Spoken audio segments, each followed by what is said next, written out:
Donald Trump's behind-the-scenes data operation has been something his campaign has kept almost entirely from public view.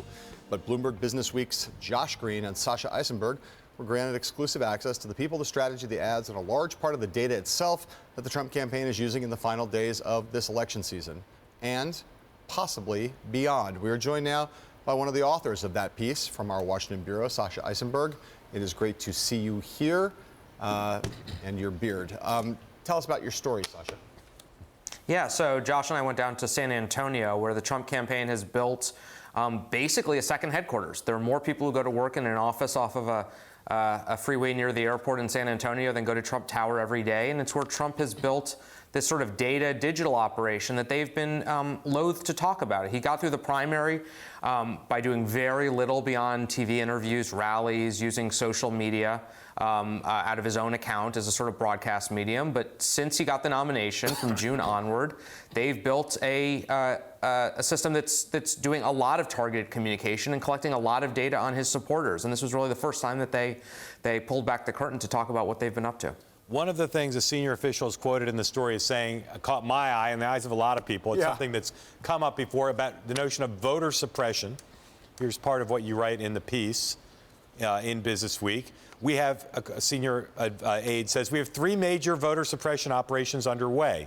This is a quote. They're aimed at 3 groups Clinton needs to win overwhelmingly: idealistic white liberals, young women, and African Americans. So, yeah, campaigns sometimes engage in voter suppression. But why would someone say that, given the optics of it? I think that this is evidence of a campaign that is run by a sort of top tier of people who have very little, if any, experience around political campaigns. You look at Steve Bannon, Jared Kushner, Brad Parscale, who we write about at length, the digital director of this campaign.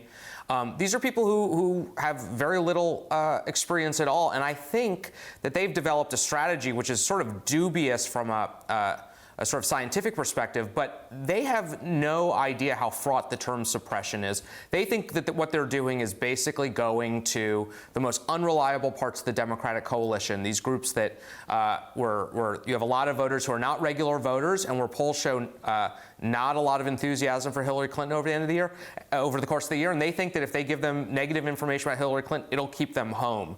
That's a little different than I think what the term suppression means legally, but the fact that they threw that around as freely as they did with us, I think, is a sign that they don't come out of a political milieu where they realize that that's you don't need to be a political expert. You just need to have some sense of morality and PR to not say that to a journalist.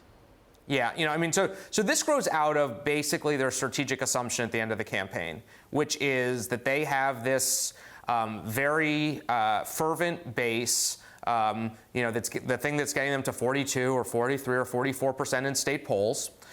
They recognize that that's not going to be enough for a plurality in enough states to get 270 electoral votes. And so their strategic assumption at this point is the only way that they can turn their coalition into a winning number is to shrink the size of the electorate. And this is their gambit to go after groups that where they think they have the most chance to reduce turnout among Democrats. Sasha, your piece is pretty unambiguous about 2 things. 1, that they understand they're almost certain to lose, and 2, that they have longer-term ambitions along the lines that a lot of people suspect, trying to build some kind of a media operation on the back of this movement. Talk about that. Yeah, Trump is giving the indication that he doesn't much trust polling. They're doing a ton of it from a lot of different places. Every night they run electoral simulations that predict their likelihood of winning. And, we quote in the piece Brad Parscale, the digital director, saying that basically their numbers are tracking Nate Silver's at 538, but with a lag because they're not relying on public polls.